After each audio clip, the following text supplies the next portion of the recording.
ఇక ఎంఎంటీఎస్ రైల్లో అత్యాచార యత్నం బయటకు దూకిన యువతి తీవ్ర గాయాలు పగిలిన తల విరిగిన మణికట్టు నిందితుడి కోసం గాలింపు నడుస్తున్న ఎంఎంటీఎస్ రైల్లోని మహిళా భోగిలో ఓ యువతిపై అఘాంతకుడు అత్యాచారానికి యత్నించాడు దీంతో ఆమె భయంతో రైలు నుంచి బయటకు దూకేసింది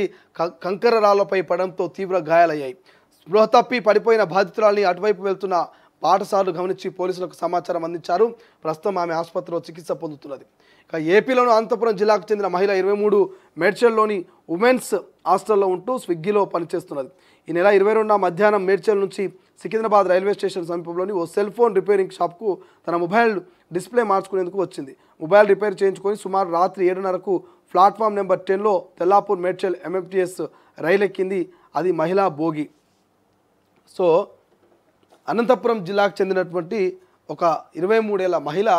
స్విగ్గీలో పనిచేసుకునేటువంటి ఆ మహిళ సెల్ ఫోన్ బాగా చేయించుకోనికే సికింద్రాబాద్ పోయి ఆ సెల్ ఫోన్ బాగా చేయించుకొని మళ్ళీ తిరిగి సికింద్రాబాద్ నుంచి మేడ్చల్కి వెళ్తూ ఉంటే ఆ ఎంఎంటీఎస్ ట్రైన్లో మహిళా భోగిలోనే ఉన్నదట ఆమె పోనీ జనరల్ భోగిలో ఉన్నది అక్కడ వాడినోడు ఎవడో అసభ్యంగా ప్రవర్తించిండు సో అని అనుకోవచ్చు కానీ అక్కడ జనరల్ భోగి కూడా కాదు మహిళా భోగిలోనే ఆ మహిళ 23 ఏళ్ల మహిళ ఉంటే అక్కడ ఉన్నటువంటి ఇద్దరు మహిళలు కూడా వేరే స్టేషన్ దగ్గర దిగిపోయారట ఆమెతో పాటున్నటువంటి కొంతమంది మహిళలు ఒక్కొక్క స్టేషన్ దిగుతూ ఈమె మేడ్చల్ చివరి స్టేషన్ కాబట్టి ఆ మేడ్చల్ ఆ స్టేషన్కి పోయే ముందు మిగతా స్టేషన్లు అంతా దిగిరట ఈ అమ్మాయి మాత్రమే మహిళా భోగిలో ఒంటరిగా ఉందట సో అక్కడికి వచ్చినటువంటి ఒక యువకుడు ఒక అగాంతకుడు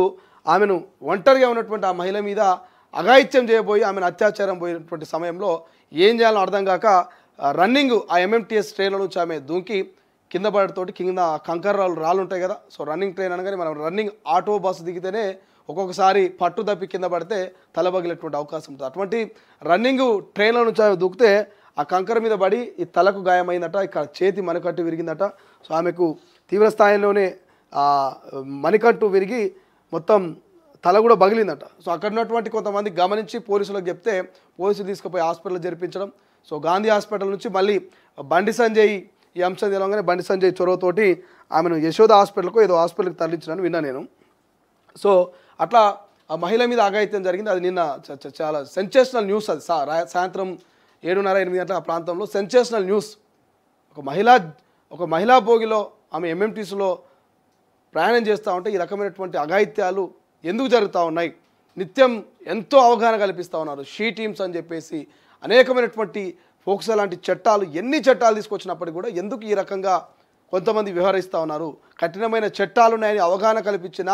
పోలీసులు ఎప్పటికప్పుడు మహిళలకు భద్రతగా వాళ్ళకు రక్షణగా ఎక్కడికక్కడ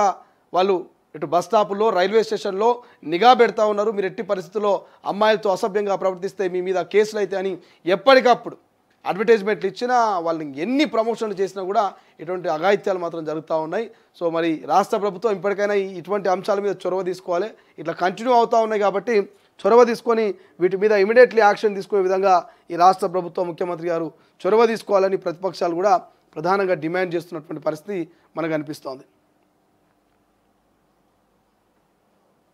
ఇది చెప్పినా ముచ్చట చెప్పలే కదా స్పీకర్ తేల్చాకే అప్పటిదాకా న్యాయస్థానాల జోక్యం కుదరదు ఇందుకు